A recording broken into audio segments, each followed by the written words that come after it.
Hii ni jeshi kutoka mjini Kalemi.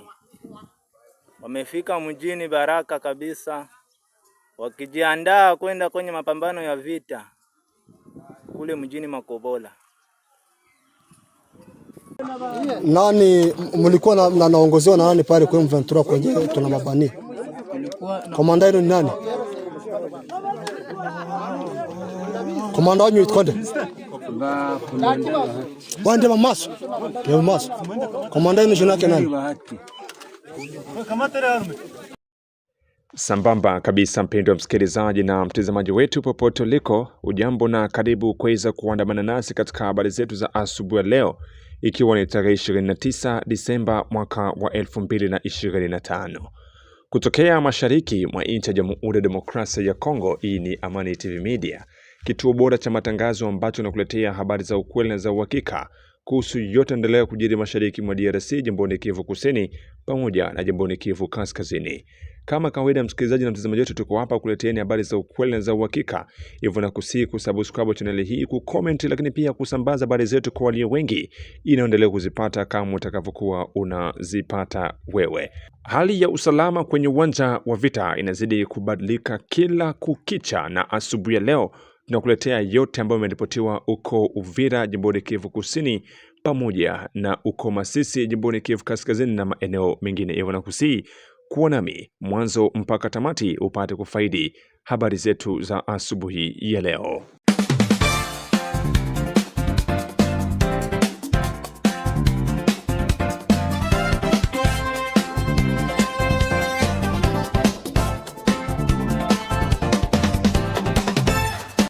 Na bila shaka natumai uko salama usalimini popote ambao kuendelea kutusikiliza kwa muda na saa kama hizi. Fahamu ya kwamba hii ni Amani TV Media na mimi ni mtangazaji wako Ramsey Ramadhani, na kutangazia moja kwa moja kutoka kwenye uwanja wa vita mashariki mwa nchi ya Jamhuri ya Demokrasia ya Kongo. Asubuhi ya leo tufungue kurasa wetu wa habari na habari kutoka huko kwenye uwanja wa vita jimboni Kivu Kaskazini wilayani Masisi, ambako mapambano makali ya wahasi wa M23 wanaoungwa mkono na jeshi la Rwanda yanaendelea katika maeneo mbalimbali ya wilayani Masisi.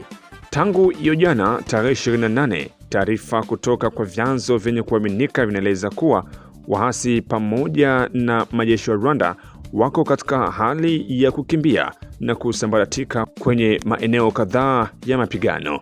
Kwa mujibu wa taarifa hizo, wapiganaji wazalendo wamefanikiwa kurejesha udhibiti wa nafasi 3 muhimu zilizokuwa zikikaliwa na wahasi wa AFC M23, hususan katika maeneo ya Miti Mingi, Kahundu na Katoi.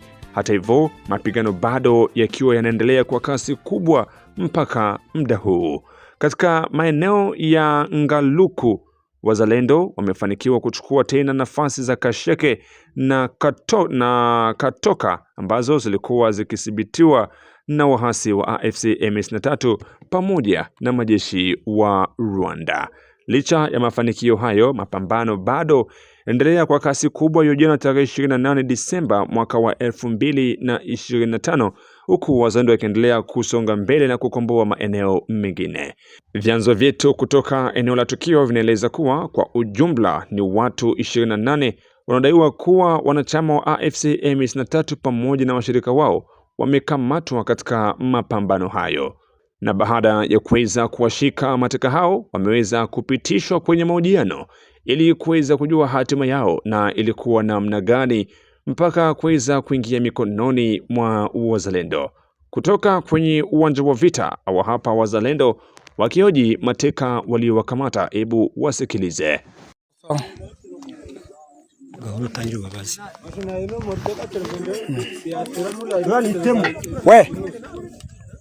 Ngali yako.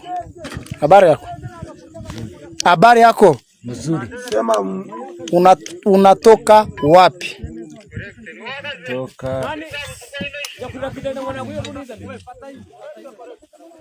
Unatoka wapi? Vuga mki. Huyu ndio anajua Swahili. Mnatoka Katoi. Mnafika hapa namna gani? Kutoka hapa Movita. Mnafika hapa namna gani? Movita tuko matekwa, tulishakamatwa matekwa kwa sababu tulishakamatwa. Mnakuwa mchama gani? tulikamatiwa jana, tulitoka Rumangabo. Ulitoka Rumangabo bakakuleta hapa? Uko M23? Uko M23? Unakamatiwa na banani?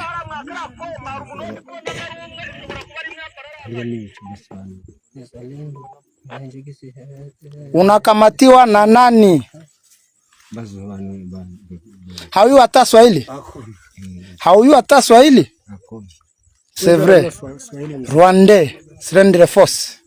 Unakutana na Ndimbura. Hivi ukufe haya? Hapa ni kwenu? Sasa jinsi tulitoka kwa mafunzo Rumangabo. Ego. Wakatuleta hapa wakati ya vita. Tulikuye tukigane na wazalendo. Mulisha naswa na wazalendo walisha babamba. Ndimbura za General Mutayomba.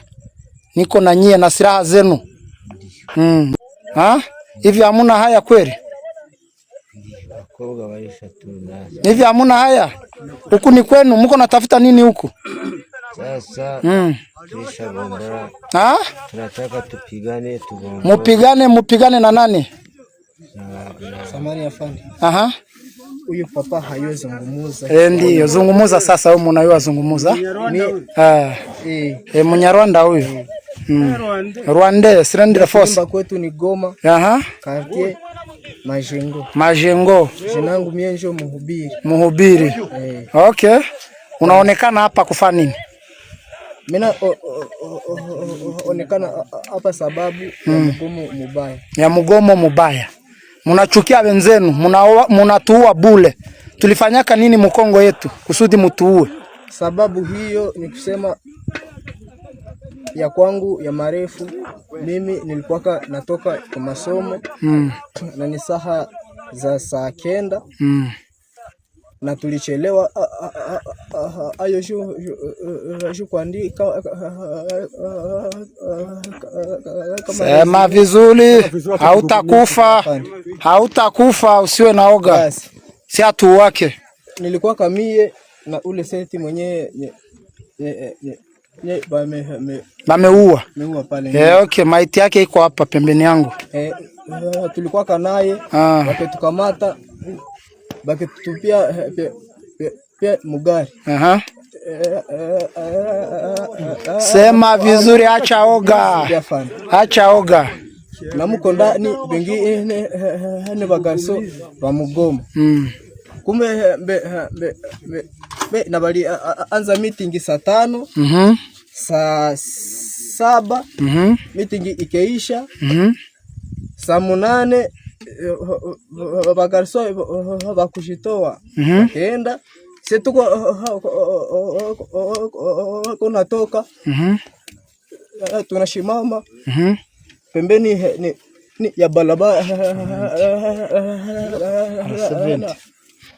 la tu heke ona gari ti na kwenye tuko inakamata fre wanarukaruka amo kutunasa wakitutupia mpaka wapi Chanzo.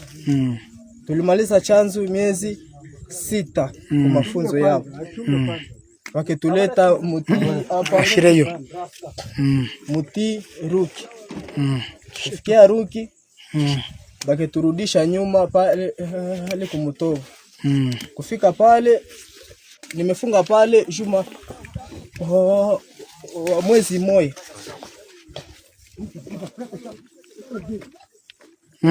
Endelesha. Nimefunga pale mwezi moja. Ile mwezi moja ile juzi magharibi afande ase yarishe vita nyie amuyaka pigana ako aseho kukula kaunga ya bure, unakula mchele le ya bure, mara hiyo kesho mnaenda kuvita. Nikisema ndio afande, usubuhi ya jana tunakuya kufika pale ali mukartie, tulilala pale asubuhi wa leo tukikuya sasa huko Na mnatoka wapi? Na tunatoka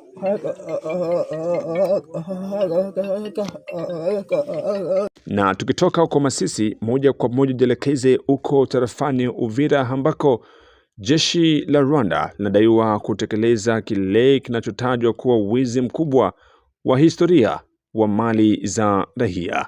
Kwa mujibu wa vyanzo vya ndani, uporaji huo ulianza katika kikundi cha Itara Luvungi na kuenea katika maeneo ya Bwegera, Luberizi, Mutarule, Nyakabere, Sange, Runingu, Kiliba hadi kufikia katika mji wa Uvira ambako mali nyingi za wananchi zimeripotiwa kuporwa na watu ambao wanazaniwa kuwa wapiganaji wa M23.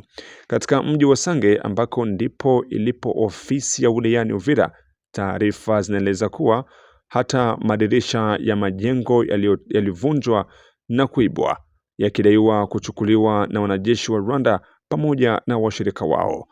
Aidha, vituo vya afya, hospitali, magala ya kuhifadhia bidhaa, vyama vya ushirika Kopek pamoja na mali nyingine muhimu vya maisha ya wananchi vimeripotiwa kuporwa kwa kiwango kikubwa, hali inaongeza mateso kwa wakazi wa maeneo hayo. Hali ya usalama endelea kufuatiliwa huku wananchi wakihimizwa kuwa watulivu na kuendelea kufuata maelekezo ya vyombo vya usalama wakati tunasubiri taarifa zaidi kuhusu maendeleo ya hali hii.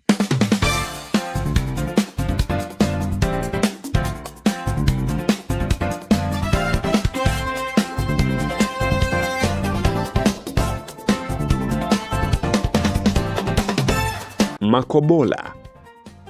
Kamanda wa operesheni za kijeshi katika sekta ya operesheni Sokolo ya pili kusini mwa mkoa wa Kivu Kusini, kanali mwenye shahada ya mafunzo ya kamandi na uongozi wa kijeshi, Kanali Meja Apako Bangala Michel ameongoza doria ya mchana siku ya Jumapili tarehe 28 Disemba mwaka wa 2025 katika maeneo ya Makobola ya kwanza pamoja na Makobola ya pili. Doria hiyo ilifanyika kwa ushirikiano wa karibu na vikosi maalum vya kuingilia kati vya jeshi la Jamhuri ya Demokrasia FARDC, ikiwa na lengo kuu ya kuimarisha usalama katika eneo hilo na kuhakikishia raia kuwa hatua madhubuti ya usalama inaendelea kwa ajili ya kuweza kulinda raia pamoja na mali zao. Kamanda huyo ambaye ndiye kiongozi mkuu wa operesheni za kijeshi katika mkoa wa Kivu Kusini ametumia doria hiyo kama fursa na kuwafariji wakahaji wa eneo hilo, akisisitiza azma na dhamira ya dhati ya jeshi la FARDC ya kurejesha amani na kuleta suluhisho la kudumu na changamoto za kiusalama katika maeneo yote ya Jamhuri ya Demokrasia ya Kongo. Uwepo huu mkubwa wa kijeshi katika eneo la Makobola unalenga hasa kurejesha mamlaka ya dola na kuinua ari ya wananchi ambao kwa muda mrefu wameathirika na vitendo vya uchokozi vinavyohusishwa na Rwanda pamoja na wasaidizi wake wa AFC M23 na wahasi wa MRDP Twirwaneho. Jeshi la FARDC linaendelea kuthibitisha kuwa liko tayari kusimama bega kwa bega na wananchi kwa lengo la kuhakikisha usalama, utulivu na amani ya kudumu katika eneo la Kivu Kusini pamoja na Kongo zima.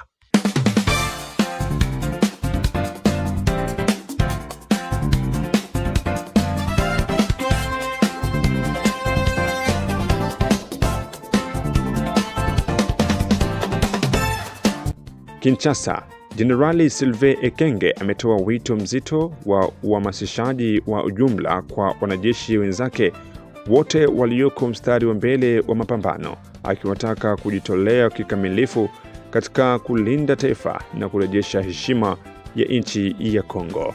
Katika hotuba yake, Jenerali Ekenge amesisitiza kuwa ni wajibu wa kila mwananchi wa Kongo kusimama kidete dhidi ya kile kinachotajwa kuwa uchokozi wa wazi kutoka Rwanda.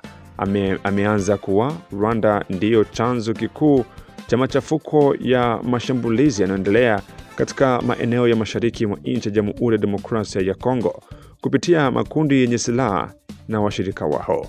Jenerali huyo amehamasisha vikosi vya FARDC kuonyesha uzalendo, mshikamano na ujasiri, akisema kuwa huu ni wakati wa kihistoria wa kulinda Kongo na kulinda utu wa wananchi wake. Ameongeza kuwa mapambano haya si ya kawaida, bali ni vita vya kulinda ardhi ya mababu na mustakabali wa taifa. Aidha, Sylvain Ekenge amethibitisha azma thabiti ya majeshi wa FARDC kuendelea na mapambano hayo bila kuchoka hadi pale maeneo yote yanayothibitiwa na majeshi ya kigeni na makundi ya waasi yatakapokombolewa kikamilifu. Kwa mujibu wake, FARDC iko tayari kujitolea kwa ajili ya Mali ili kurejesha amani, usalama na mamlaka kamili ya serikali ya DRC. Un message pour les populations de ces deux provinces sous occupation aujourd'hui. Merci Oscar. Moi, j'ai fait toute ma carrière, presque plus de la moitié de ma carrière au Nord Kivu, au Sud Kivu, et en Ituri. Je connais le peuple du Kivu. C'est un peuple vaillant. Un peuple résilient. Un peuple très résilient. Et je leur demande de continuer dans ce sens. Les Rwandais essayent de les embrigader. Les Rwandais essayent de solliciter leur confiance, mais ils n'acceptent pas. Ils n'acceptent pas parce qu'ils ne portent pas les Rwandais à cœur. Ils connaissent ce que les Rwandais ont fait aux femmes, aux enfants, aux jeunes. Ils recrutent les jeunes par la force pour les envoyer comme chair à canon au combat. Dernièrement, vous avez vu, ils mobilisent la population par la force pour solliciter leur soutien. Mais avec des marches forcées. Avec des marches forcées. Les Congolais du Kivu ont refusé. Ils ont refusé. Et ils ne vont pas se soumettre au diktat du Rwanda, je le sais. Et qu'ils savent, les habitants du Kivu, du Grand Kivu, vous êtes vaillants et vous devez savoir que quelle que soit la longueur de la nuit, comme le disait un sage, le jour finira toujours par poindre à l'horizon et on retrouvera la liberté et la dignité de la population aujourd'hui sous occupation. Na mpendwa msikilizaji na mtazamaji wetu, hapo ndipo tunaweka nukta katika habari zetu za asubuhi ya leo, ikiwa ni tarehe 29 Disemba mwaka wa 2025. Naendelea kukusihi kuwa nasi katika habari zetu za hapo baadaye, ambako tunakuletea yote ambayo yanaendelea kujiri sehemu mbalimbali huko kwenye uwanja wa vita jimboni Kivu Kusini pamoja na jimboni Kivu Kaskazini. Kuwa nasi katika habari zetu za hapo baadaye. Bye bye.